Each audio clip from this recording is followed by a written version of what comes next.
नमस्कार किसान भाइयों, आप सभी लोगों का हमारे चैनल इंडियन किसान चैनल में स्वागत है। किसान भाई, आज की वीडियो हम बात करने वाले कि काफ़ी हमारे किसान भाइयों कंफ्यूज है कि गेहूं की फसल में दूसरी यूरिया हमें कब देना चाहिए, कितनी मात्रा में देना चाहिए और उसके साथ में से कौन सी खाद का प्रयोग करें, ऐसे कौन सा फर्टिलाइजर का स्प्रे का प्रयोग करें या कौन सी खाद का हम प्रयोग करें। क्या हम इसके साथ में जिंक का प्रयोग कर सकते हैं, क्या हम डीएपी का प्रयोग कर सकते हैं, क्या हम इसके साथ में सागरिका फिर बायोबीटा माइक्रोराइजा का प्रयोग कर सकते हैं। तो ऐसे कौन सी खाद का प्रयोग करें जिससे जो हमारी गेहूं की फसल में पीलापन की समस्या हम खत्म कर सकें, और यूरिया का दूसरी यूरिया हमें कितने समय पर देना चाहिए। तो इन सारे सवालों के जवाब आपको इस वीडियो में मिलने वाले हैं। यदि आप हमारे चैनल पर नए हैं तो कृपया करके हमारे चैनल को सब्सक्राइब करना बिल्कुल भूलिएगा और हमारे इस वीडियो को अधिक से अधिक अभी से लाइक कर दें और अधिक से अधिक शेयर करें, जिससे जो हमारी जानकारी हमारे सभी किसानों में तो पहुँच सके, अपनी गेहूँ की फसल से यूरिया का सही मात्रा में और सही समय पर प्रयोग करके बेहद अच्छा रिकातोड़ पैदावार ले सकें। तो आइएगा हम शुरू करते हैं किसान भाइयों कि गेहूँ की फसल में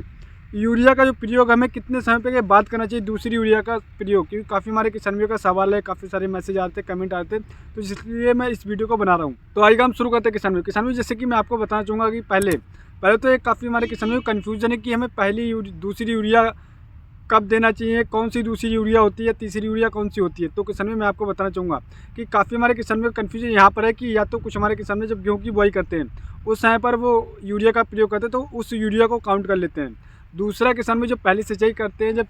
जब हमारे किसान में 21 दिन के बाद, 22 दिन के बाद, फिर 25 दिन के बाद पहली सिंचाई करते हैं, उस समय पर यूरिया का प्रयोग करते हैं तो उसको वो दूसरी यूरिया मान लेते हैं। और उसके बाद में जब दूसरी सिंचाई करते हैं, जब हमारी गेहूँ की फसल,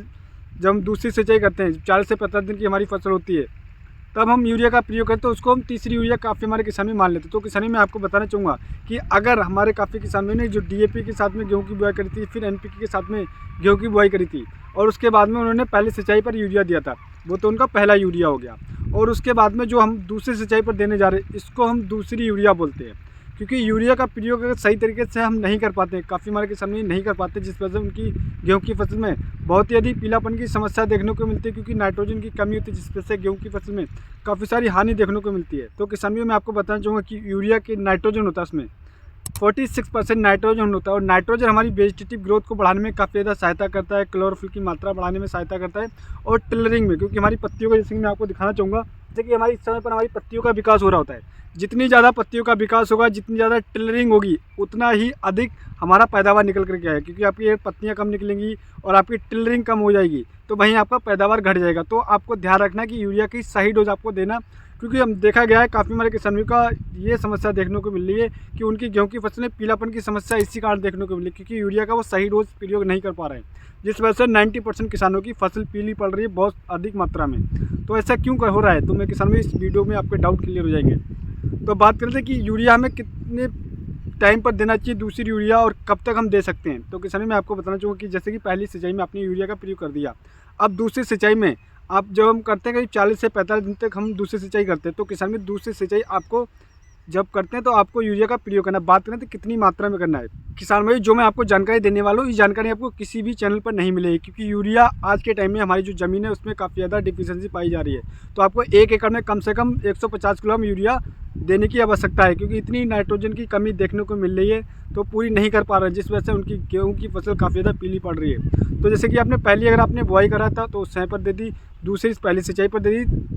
पहली यूरिया आपने पहली सिंचाई पर दे दी, पहली दूसरी मात्रा, और तीसरी मात्रा जो हम दूसरी सिंचाई पर देना है उसको हम दूसरी खाद बोलते हैं, दूसरी यूरिया बोलते हैं। तो आपको कम से कम 50 किलो में यूरिया लेके आना है। बात करते हैं इसके साथ में ऐसे कौन सी खाद का प्रयोग करें, ऐसे कौन से फर्टिलाइजर का प्रयोग करें, क्या हम माइक्रोराइजा का प्रयोग कर सकते हैं, क्या सागरिका का प्रयोग कर सकते हैं, क्या हम जिंक का प्रयोग करें, तो हम इस पर बात करते हैं। तो किसानी मैं आपको बताना चाहूँगा कि जैसे कि बुआई करते समय अगर आपने जिंक का प्रयोग नहीं करा, पहले तो बात करते हैं जिंक का, कि अगर आपने जिंक का प्रयोग नहीं करा, तो कि किसान भाई कल मैं आपको बताना चाहूँगा, कल ही हमारे यहाँ पे एक किसान भाई उनका फ़ोन आया था और उन्होंने अपने पिक्चर शेयर करती है, उनकी गेहूं की फसल में काफ़ी अधिक पीलापन देखने को मिला, जैसे कि आप स्क्रीन पे देख सकते हैं, इतना अधिक पीलापन देखने को मिला, उन्होंने जिंक का प्रयोग नहीं करा है अभी तक। तो किसान में अगर आपको ऐसी समस्या देखने को मिले तो आप दूसरी यूरिया में कम से कम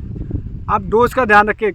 पहले अगर आपको लग रहा है कि आपकी नॉर्मल फसल है तो आप 5 से 7 किलोग्राम जिंक का प्रयोग करें, नहीं तो आप कम से कम एकड़ के हिसाब से 10 किलो, अगर आपको लग रहा है कि आपकी गेहूँ की फसल में अधिक पीलापन है और अभी तक आपने जिंक का प्रयोग नहीं कराए, तो 50 किलोग्राम यूरिया, उसके साथ में कम से कम 10 किलोग्राम आप जिंक ले आइएगा और इसका खाद दे दीजिए और उसके बाद में पीछे से सिंचाई कर दीजिएगा। तब आपकी जो पीलापन है वो समस्या खत्म हो जाएगी और यूरिया की जो डोज है वो भी पूरी हो जाएगी। अब बात करते हैं कि सामने कि हम क्या माइक्रोराइजा या फिर सागरिका या फिर बायोबीटा दानेदार का प्रयोग कर सकते हैं। तो किसानों मैं आपको बताना चाहूँगा, सागरिका अगर आपने अभी तक नहीं दी है तो ये बेस्ट समय, यानी कि बहुत ही ज़बरदस्त समय पीरियड है, क्योंकि इस समय पर हमारी वेजिटेटिव ग्रोथ हो रही होती है, टिलरिंग हो रही होती है। तो इस समय पर हमारी काफ़ी ज़्यादा फर्टिलाइजर की आवश्यकता, काफ़ी सारे माइक्रो न्यूट्रॉन्स की हमारी गेहूं की फसल को आवश्यकता होती है। और हम पूरी कर देंगे तो हमारी टिलरिंग बहुत ही ज़बरदस्त होगी, हमारा गेहूँ एकदम हरा भरा दिखाई देगा। और जितनी ज़्यादा टिलरिंग हुई, इसकी शुरुआत में मैंने आपको बताया, उतना ही अधिक आपका पैदावार निकल करके आएगा। तो आपको ध्यान रखना है कि आप जब दूसरी यूरिया देने जाना है तो आप जिंक का उपयोग जरूर करें, उसके साथ में सागरिका या फिर बायोबीटा। सागरिका के डोज की बात करें तो कम से कम आपको 10 किलोग्राम दानेदार लेके आना है, फिर बायोबीटा लेके आना है 8 से 10 किलोग्राम, नहीं तो माइक्रोराइजा आप ले सकते हैं 5 किलोग्राम। इसके जो माइक्रोराइजा का रिजल्ट है, बहुत ही ज़बरदस्त रिजल्ट देखेंगे, क्योंकि हमारे एरिया में करीब 90% किसान भाई माइक्रोराइजा का प्रयोग करें। किसी भी ब्रांड का आप माइक्रोराइजा लाकर और दूसरी यूरिया के साथ में मिक्स करके आप दे दीजिएगा। उसके बाद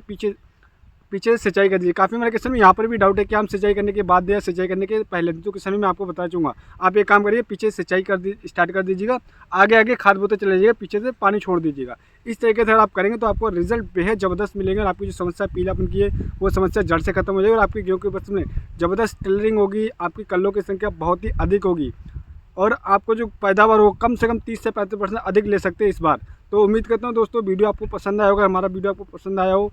तो हमारे चैनल को सब्सक्राइब करना बिल्कुल भूलिएगा और हमारे इस वीडियो को अधिक से अधिक शेयर करें। किसान में एक जानकारी मैं और देना चाहूँगा कि हमारे काफ़ी किसानों को खरपतवार की समस्या बहुत ही अधिक देखने को मिल रही है। तो हमारे चैनल पर वीडियो पोस्ट हो चुकी कि खरपतवार नाशी का कौन सा प्रयोग करें, तो हमारे चैनल पर वीडियो पोस्ट हो चुकी, तो आप उस वीडियो को देख सकते हैं। एक जानकारी और देना चाहूँगा किसान भाइयों कि हमारी जो गेहूँ की फसल में लेट गेहूँ की बुआई गई, तो पहली यूरिया लेट पछेती गेहूँ में पहली यूरिया कब देना है, कौन से समय पर सिंचाई करना है और उसके साथ में कौन सी खादों का प्रयोग करना है, तो हमारे चैनल पर दोनों वीडियो पोस्ट होगी। तो आप उन वीडियो को देखकर बहुत ही ज़बरदस्त जानकारी ले सकते हो। तो अगली वीडियो मिलता है दोस्तों नई वीडियो में नई जानकारी के साथ। धन्यवाद किसान भाइयों।